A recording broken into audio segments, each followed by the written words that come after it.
वाली निहारी। ये निहारी जायके और खुशबू में बिल्कुल ऐसी ही होगी जैसे किसी रेस्टोरेंट में आप खाते हैं। बस आपने तमाम टिप्स को जहन में रखना है। हमने तकरीबन 1 किलो के करीब हड्डियाँ ले ली हैं। ये देखें, नली की हड्डी ऐसी होती है। हमें ऐसी नली की हड्डी चाहिए जिनके अंदर गूदा होता है। नली निहारी बनाने के लिए नली की हड्डी बहुत ज़रूरी है। अगर हमें नली निहारी नहीं बनानी और शाही या देली निहारी बनानी है तब भी हम 1 किलो ये दूसरी किस्म की हड्डियाँ लेंगे। इन हड्डियों में डालेंगे हम 2 चम्मच लहसुन अदरक का पेस्ट या चॉप हुआ हुआ लहसुन अदरक, और पानी तकरीबन 5 गिलास, जो पक के 4 गिलास के बराबर रह जाएगा। इसके बाद हम इसमें थोड़ा सा गरम मसाला और नमक डालेंगे। 1 चमची नमक, थोड़ी सी दालचीनी 2-3 टुकड़े, 4 अदद लौंगे और 7 से 8 काली मिर्चें। हम इसके नीचे मीडियम फ्लेम ऑन कर देंगे। जब पानी पकने लगेगा तो इसको ढक्कन ढककर बिल्कुल दम की आंच पर कई घंटे के लिए छोड़ देंगे। तकरीबन 4 घंटे लगेंगे, जिसमें हड्डियों का गूदा नरम हो जाएगा। आधा किलो बोनलेस गोश्त और 1 किलो हड्डियों के लिए हम निहारी मसाला तैयार करेंगे। 2 बड़ी इलायची, 3 अदद दालचीनी के छोटे टुकड़े, 4 अदद लौंगे, 7 से 8 साबुत काली मिर्चें, 1 बादियान का फूल। ये टूटा हुआ है इसलिए 4-5 पत्तियों की शक्ल में है। पीपली 2 अदद और जायफल जावित्री बहुत थोड़ी सी। जावित्री की 1 पतली सी स्टिक और जायफल का छोटा सा टुकड़ा। 1 बड़ा चम्मच सौंफ, 1 चम्मच ज़ीरा और 1 बड़ा चम्मच साबुत धनिया। बस इन मसालों को हम एक पैन में लेंगे और मीडियम लो फ्लेम पर 2 से 3 मिनट तक भून लेंगे। जब मसाले में से खुशबू आने लगे और बिल्कुल हल्का सा कलर चेंज हो जाए तो हम चूल्हा बंद कर देंगे। मसाला ठंडा होने पर पीस लेंगे। तकरीबन 2 से 3 या 4 मिनट में मसाला अच्छी तरह भुन जाएगा और इसमें से खुशबू आने लगेगी। मसाला अच्छी तरह पिस चुका है। ये आधे किलो गोश्त के लिए मसाला है। हम इसमें बाकी के अज्जा मिलाएंगे। 1 बड़ा चम्मच भरकर सौंठ या अदरक पाउडर, 1 बड़ा चम्मच पिसी हुई लाल मिर्च और थोड़ी सी हल्दी।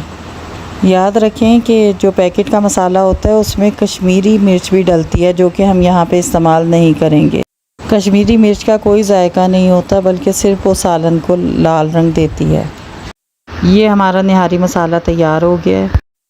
अब हम 1 कप दही लेंगे और उसमें ये मसाला अच्छी तरह मिक्स कर लेंगे। साथ ही 1 चम्मच नमक डाल देंगे। ख्याल रहे कि दही में कोई गुठलियाँ ना बने, वरना ये अच्छी तरह नहीं भुना जाएगा। अगर आप इस तरीके को फॉलो करेंगे तो आपको वही जायका और खुशबू मिलेगी जो कि आप रेस्टोरेंट में जाकर खाते हैं। अब एक खुले मुंह की देगची में हम 1 से 1.5 कप ऑयल लेंगे और उसमें 1 चम्मच लहसुन अदरक का पेस्ट डालकर अच्छी तरह भूनेंगे।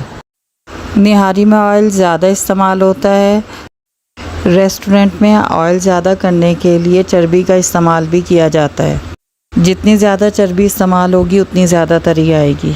लहसुन अदरक का पेस्ट भून जाए तो हम इसमें दही में मिला हुआ मसाला डालेंगे और इसको अच्छी तरह भूनेंगे यहाँ तक कि ऑयल अलग हो जाए।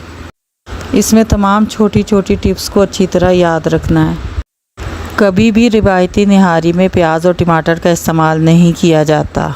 ये हमारे पास आधा किलो गोश्त के 4-4 इंच के टुकड़े हैं जिन्हें रेशे के रुख काटा गया है। मसाला हमारा भुन गया है तो अब हम गोश्त को डालकर अच्छी तरह भूनेंगे। इसमें हमें तकरीबन 5 से 7 मिनट लगेंगे कि गोश्त में बिल्कुल हीट ना रहे और ये अच्छा सा भुन जाए। रिवायती निहारी बनाने के लिए हम कुकर का इस्तेमाल नहीं करते, बल्कि ये आहिस्ता आहिस्ता पक कर तैयार होती है। ये रेसिपी और इसमें बताया गया मसाला आधा किलो गोश्त के लिए है। अगर आप 1 किलो गोश्त लेंगे तो सारी चीज़ों को डबल करना होगा। गोश्त हमारा भून चुका है और यखनी हमारी तैयार है। हड्डियाँ अच्छी तरह पक चुकी हैं और इनमें गूदा गल चुका है। अगर आप इन्हें चेक करेंगे तो गूदा अंदर से बिल्कुल नरम हो गया है। हम इसे किसी उंगली या स्पून की मदद से दबाकर चेक कर सकते हैं। बस अब हम हड्डियों को पैन में रहने देंगे और ये यखनी हम गोश्त में डाल देंगे। यखनी डालने के बाद हम आंच को तेज़ रखेंगे यहाँ तक कि अच्छा सा उबाल आ जाए। उसके बाद ढक्कन ढककर बिल्कुल मीडियम लो फ्लेम पर 3 से 4 घंटे के लिए छोड़ देंगे। निहारी हमेशा इसी तरह आहिस्ता आहिस्ता पककर तैयार होती है। अगर यखनी पककर ज़्यादा कम रह गई है तो 1 से 2 गिलास पानी सादा डाल दें और उबाल आने पर ढक्कन ढककर हल्की आंच पर गोश्त गलने तक छोड़ दें। 3 घंटे गुजर जाएं तो एक डोंगे में 1 गिलास पानी लें और उसमें 1 कप आटा डालकर अच्छी तरह फेंट लें। इतनी अच्छी तरह फेंटना है कि इसमें कोई गुठली ना रहे। अगर चक्की का आटा होगा तो टेस्ट ज़्यादा अच्छा आएगा, वरना घर का आम आटा इस्तेमाल करें। अब हम सालन चेक कर लेते हैं। गोश्त तकरीबन गल चुका है मगर अभी इसका रेशा अलग नहीं हुआ। निहारी का गोश्त बहुत ज़्यादा नरम होता है। अब सालन में बड़ी एहतियात के साथ चम्मच चलाते हुए आटे का मिक्सचर ऐड करेंगे। एकदम नहीं डालना बल्कि थोड़ा थोड़ा करके डालना है और चम्मच अच्छी तरह चला ताकि गुठलियाँ ना बने। अगर आपके पास बड़े सुराख की छलनी हो तो आप उसे भी इस्तेमाल कर सकती हैं। चम्मच लगातार चलाएंगे तो इसमें गुठलियाँ नहीं बनेंगी। बस थोड़ा थोड़ा करके हम इतना मिक्सचर डालेंगे कि ये इतना गाढ़ा हो जाए जितना हमें चाहिए। यहाँ पर हमने इसकी ग्रेवी सेट करनी है, इसलिए बहुत एहतियात से थोड़ा थोड़ा करके मिक्सचर मिलाना है। बस ये निहारी हमारी मतलूबा हद तक गाढ़ी हो गई है। हम इसकी ग्रेवी चेक करेंगे और इसको दोबारा ढक्कन ढककर तकरीबन आधे घंटे के लिए पकने रख देंगे, बहुत ही हल्की आंच पर। इससे आटे का ये मिक्सचर भी पक जाएगा और गोश्त भी मज़ीद गल जाएगा। तकरीबन 40 मिनट हो गए हैं। चूल्हा मैंने बंद कर दिया है। ढक्कन खोलकर चेक करते हैं। ये देखें कि तरी ऊपर आ गई है। अगर इन केस के तरी ना आए तो आधे कप ऑयल में प्याज काट कर उसका बघाड़ दे देंगे। मैंने आपको बताया कि रेस्टोरेंट में चर्बी का इस्तेमाल करते हैं जिसकी वजह से बहुत ज़्यादा तरी होती है और फिर वो इस ऑयल को सालन पे से उतार लेते हैं और जब आपको प्लेट में सर्व करते हैं तो तब वो सालन ऊपर से डालते हैं। ये नली की हड्डी है। आप देखिए कि इसके अंदर का गूदा गल चुका है।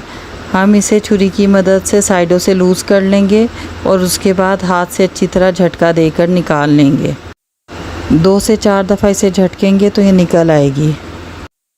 इसी तरह रेस्टोरेंट में नली प्लेटों में निकाली जाती है और उसके बाद इसमें निहारी ऐड कर दी जाती है। अब मैं निहारी डालकर आपको दिखाती हूँ। इस तरह एक बड़े साइज़ के गोश्त के पीस और नली के साथ निहारी को सर्व किया जाता है। इसके ऊपर अदरक, हरी मिर्चें और हरा धनिया डाल दिया जाता है और फिर नींबू निचोड़ दिया जाता है। इसको प्लेट में निकालने के बाद इस पे तरी भी अलग से डाली जाती है और इस तरह से ये नली निहारी गरम गरम नान के साथ दुकानों पर सर्व होती है।